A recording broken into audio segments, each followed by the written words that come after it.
Hello दोस्तों, पुनः एक बार फिर आप लोगों का मेरी YouTube channel career lodge star में बहुत बहुत स्वागत है। दोस्तों, आज जो रचना आपके सामने प्रस्तुत है,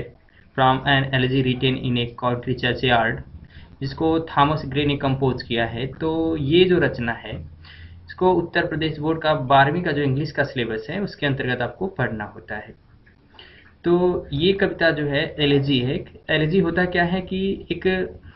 कविता का रूप होता है, मतलब एक पोएट्री का रूप होता है, जिसके अंतर्गत लेखक अपने दुख को बयां करता है। मतलब एक कह सकते हैं कि ये दर्द भरी एक कविता होती है, एक पोएट्री होती है। तो इस कविता में होता क्या है कि जो थॉमस ग्रे हैं वो गांव के ही एक कब्र में, जो कब्रिस्तान होता है, चर्च यार्ड मिस होता है वो कब्रिस्तान, और काउंट्री मिस होता है एक गांव, जो छोटा छोटा कस्बा होता है उसको काउंट्री बोलते हैं। तो गांव के ही एक कस्बे में, वो कस्बे के जो कब्रिस्तान होता है उसमें जाकर के बैठते हैं और उन कब्रों को देखते हैं कि ये वही लोग थे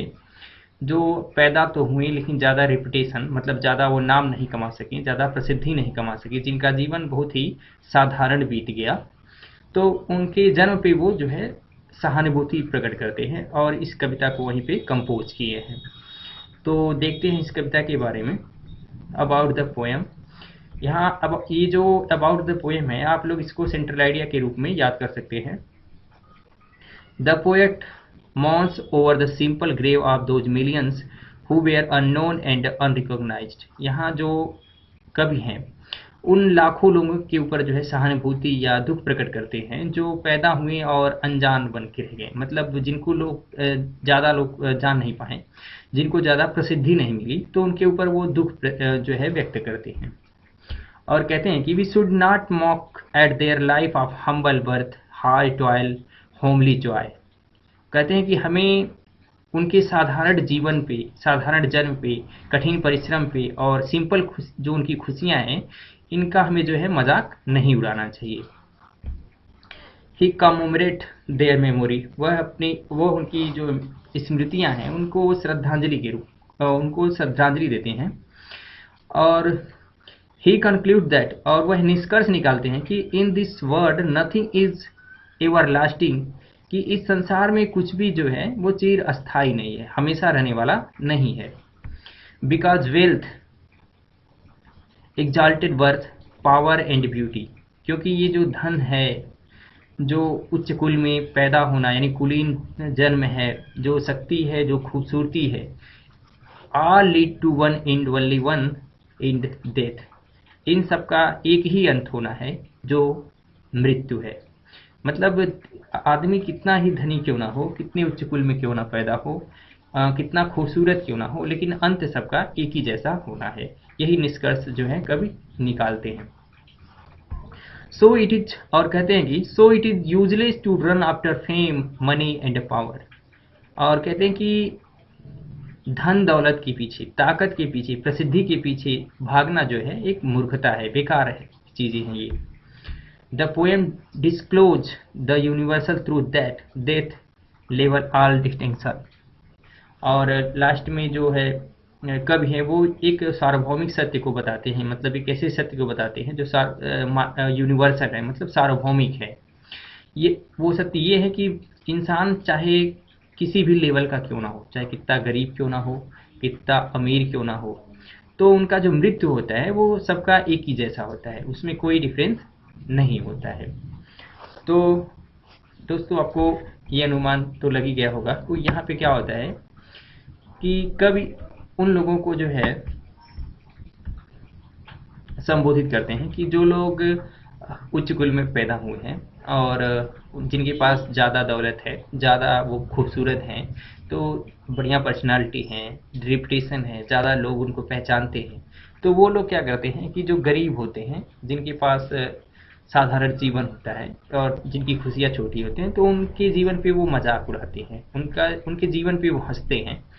तो यहाँ पे कभी कहते हैं कि सबकी स्थिति जो है लास्ट में एक ही जैसी होनी है, मतलब सबका अंत जो है एक ही जैसा होना है। और ये सारी चीज़ें जो है रेपुटेशन, धन दौलत, ये सारी चीज़ें बेकार की हैं। तो किसी को भी किसी के ऊपर जो है मजाक नहीं करना चाहिए, यानी किसी का मजाक नहीं करना चाहिए, किसी के जीवन का हंसी नहीं उड़ाना चाहिए। और आगे कविता के माध्यम से देखिए क्या कहते हैं यहाँ कविता में होता क्या है कि कवि एक जैसे गांव के कब्रिस्तान में जाते हैं और वहाँ पे वो बैठ करके जो है कब्रों को देखते हैं। और होता क्या है, देखिए, the curfew tolls the knell of parting day, the lowing herd wind slowly over the lea, the ploughman homeward plods his weary way and leaves the world to darkness and to me। यहाँ पे कवि कहते हैं कि जो गिरजाघर की घंटियां हैं, जो कर्फ्यू हैं, मतलब जो गिरजाघर की घंटियां हैं, tolls the knell of parting day, वो बज चुकी हैं, वो बज रही हैं और बता रही हैं कि ये दिन जो है वो समाप्त हो गया, उसका जो है टाइम खत्म हो गया, मतलब अंधेरा होने वाला है। द लविंग हर्ड, जो पशुओं का झुंड है, जो समूह है, वो रंभाते हुए, मतलब अपनी आवाज में वो लोग धीरे धीरे बोलते हुए, विंड स्लोली ओवर द ली, और जो चारागाह होता है उसके ऊपर धीरे धीरे वो अपने घर की तरफ आगे बढ़ते हैं। और जो किसान होते हैं, जो खेतों में काम करते हैं, वो अपने दिन भर के काम से थके हुए घर की ओर धीरे धीरे चलते हैं, मतलब चले जा रहे हैं। As leave the world to darkness and to me, और पूरे संसार में अंधेरा छा रहा है और इस अंधकार में केवल वहाँ कब्रिस्तान में वो कवि होता है और अंधकार उसके ऊपर भी जो वो हावी होता जाता है। मतलब कहने का मतलब ये है कहीं न कहीं कि जो यहाँ पे कवि कह रहा है कि गिरजाघर की घंटियां बजने की आवाज़ सुनाई पड़ती हैं और इससे पता चलता है कि दिन समाप्त हो गया है और रात आने वाली है। पशु जो होते हैं वो धीरे धीरे रंभाते हुए अपने घर की ओर चल पड़े और दिन भर काम करके किसान होते हैं वो भी धीरे धीरे घर की ओर चलते हैं और कब्रिस्तान में अंधेरा छा जाता है और वहाँ पे कवि के सिवा कब्रिस्तान में और कोई नहीं होता है। आगे कवि कहता है क्या, उस अंधकार में कवि कहता है कि beneath those rugged elms that yew tree shade, where heaps the trough in many mouldering heap, each in his narrow cell forever laid the rude forefather of the helmet sleep। यहाँ पे कवि कहते हैं कि ये जो इल्म्स के पेड़ हैं, मतलब जो सूखे इल्म्स के पेड़ हैं और ये जो सदाबहार वृक्ष जैसे ईव के पेड़ हैं, जो इन सूखे और सदाबहार वृक्षों के बीच नीड का मिस होता है नीचे, where heaves the turf in many mouldering heap, और जहाँ पे मिट्टियों के बने बने बड़े बड़े ढेर हैं। मतलब कहीं न कहीं यहाँ पे जो क्या कह रहा है कि कवि जो कब्रिस्तान होता है, तो जब लोग दफनाए जाते हैं तो उनके ऊपर क्या होता है, मोल्डरिंग हीप, मतलब मिट्टियों का छोटे छोटे टुकड़ा, मतलब उनको जो तोड़ तोड़ करके तो एक ढेर बना करके ऐसे जैसे अब दफना करके ऊपर से उनके ऊपर डाल दिया जाता है जो मिट्टी, तो उसी ढेर की तरफ आकर्षित करते हुए कह रहे हैं कि each in his narrow cell, कि उसकी प्रत्येक कोठरी में, मतलब उस प्रत्येक कब्र में, फॉर एवर लेड, हमेशा के लिए जो है सोए पड़े हैं, द रूड फादर, मतलब जो ये असभ्य लोग हैं, जो गांव के कम पढ़े लिखे लोग हैं, उनके ये जो पूर्वज हैं ऑफ हेलमेट स्लिप, वो जो है ऐसी निद्रा में सो गए हैं जो कभी नहीं उठने वाले हैं। तो इस जो है स्टेंजा के अंतर्गत जो है वो कवि कहना चाहता है कि गांव की जो कि ये जो जंगली वृक्ष एल्म के नीचे और सदाबहार पेड़ों की छाया में कई कब्रें हैं, इन पर सूखी घास खड़ी है, मतलब ये जो घास है वगैरह है वो पड़ी हुई हैं, और इनकी जो कोठरियाँ होती हैं, जो यानी जो कब्रें होती हैं, उसमें इन्हीं गांव के जो असभ्य लोग हैं, इनके पूर्वज जो होते हैं वो सोए हुए हैं और ऐसी निद्रा में वो सोए हुए हैं कि जो कभी भी उठ नहीं सकते हैं। आगे कहते हैं कि the breeze call of incense breathing more, the swallow twittering from the straw-built shade, the cock's shrill clarion are echoing her, no more shall rouse them from their lowly bed। यहाँ पे कब कह रहे हैं कि जो सुबह की शीतल हवा होती है, जो जिस समय बहती है, तो क्या होता है कि लोगों के ऊपर जब वो पड़ती है तो उस हवा को मतलब जैसे ही हवा लोगों के ऊपर पड़ती है तो सुबह सुबह आदमी जो है इस हवा को महसूस करके अपनी आंखें खोलता है और उस मधुर हवा में लोग जो है सैर करने के लिए निकलते हैं। तो कह रहे हैं ये जो सुबह की हवा है वो भी उन लोगों को जो है अपने बिस्तर से उठा नहीं सकती है। द स्वालिंग ट्विटरिंग, मतलब ये जो अभिपाल के मतलब जो छोटे छोटे नहीं होते हैं ये चिड़िए होती हैं, तो वो कह रहे हैं जो अभिपाल का ये ट्विटरिंग है मतलब उनका जो चहचहाना है, from the star will said, और उनकी जो घास भूस की उनका घर बना हुआ है उससे वो निकल के जब चहचहाती हैं। द कॉक स्ट्रील, यानी जो मुर्गी की आवाज़ होती है। कैलोरियन, मतलब जो शिकारियों की आवाज़ होती है। और द चोइंग हॉर्न, और इन सब की जो गूंजने वाली आवाज़ है, नो मोर सेल फोज, वो भी उनको उठा नहीं सकेंगे। फ्रॉम देयर लवली बेड, उनके लवली बेड में होता है वो कब्र, उनके कब्र से ये उठा नहीं सकते। यहाँ पे कभी कह रहा है कि जो सुबह की हवा होती है और जो ये छोटे छोटे चिड़ियों की चहचहाना होती है जो अपने घोंसलों से निकल के चहचहाती हैं, जो वो सॉरी कॉक, जो मुर्गे की आवाज़ होती है, जो नहीं सुबह सुबह मुर्गा जो है बौक देता है तो लोग उठ जाते हैं भीतर से, तो ये मुर्गी की आवाज़ और शिकारियों की जो आवाज़ होती है जो सुबह होते ही सबको मतलब आवाज़ देकर इकट्ठा करते हैं शिकार के लिए, तो इन सब की गूंजती हुई जो आवाज़ होती है वो भी अब उन लोगों को जो है उनके बिस्तर से उठा नहीं सकती है। आगे कभी कहते हैं,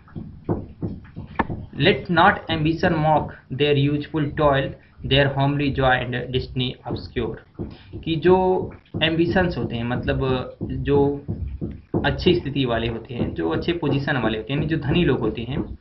तो उनको जो है उनके कठिन परिश्रम पे, यानी जो ऐसे लोग जो पैदा हुए एक साधारण से परिवार में और जिनका भाग्य अच्छा नहीं था और कठिन परिश्रम करते हुए वो अपने जीवन को समाप्त कर दिया, तो उनके ऊपर उन्हें मजाक नहीं बनाना चाहिए। और जो जिनकी छोटी छोटी खुशियाँ थी, मतलब देयर होमली जॉय मीन्स होता है जिनकी साधारण खुशियाँ थी, एंड डेस्टिनी ऑब्सक्योर, जिनका जो भविष्य था वो स्पष्ट नहीं था, वो अपने भविष्य में कुछ नहीं कर पाए, तो उनके ऊपर जो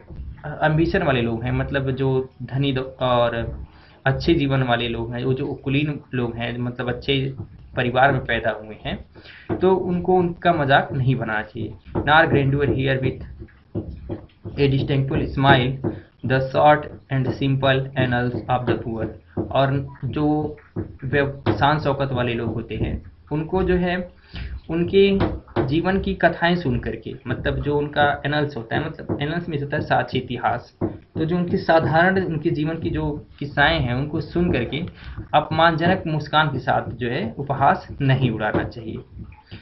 आगे कह रहे हैं कि the boast of heraldry, the pomp of power and the beauty all that will over grave awaits alike the invitingly hover, the path of glory lead but the grave। यहाँ इस स्टेंजा के अंतर्गत कवि कहता है कि ऊंचे कुल में जन्म लेने के कारण अपनी कुलीनता पर सेखी बघारने वाले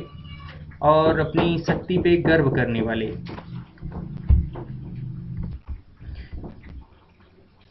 हर सुंदरता, हर धन दौलत,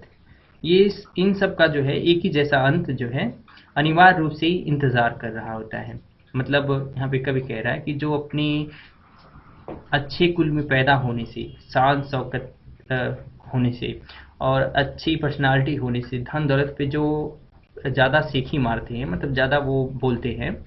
तो उन सब का भी एक ही जैसा अंत होना है। जिस तरह से वो गरीब लोग का अंत हुआ है उनका भी अंत उसी की भांति हो रहा है, होने वाला है, sorry. The path of glory lead but to the grave, और हर शान शौकत, हर ऊंच नीच से सभी इंसानों का जो है मृत्यु एक ही जैसा होना है, और सबका उद्देश्य, जीने का उद्देश्य जो है, जीने का जो लक्ष्य होता है वो कब्र ही होता है। तो दोस्तों ये रहा इस कविता का हिंदी अनुवाद। मिलते हैं एक और नई रचना के साथ अगले वीडियो में, तब तक के लिए गुड बाय।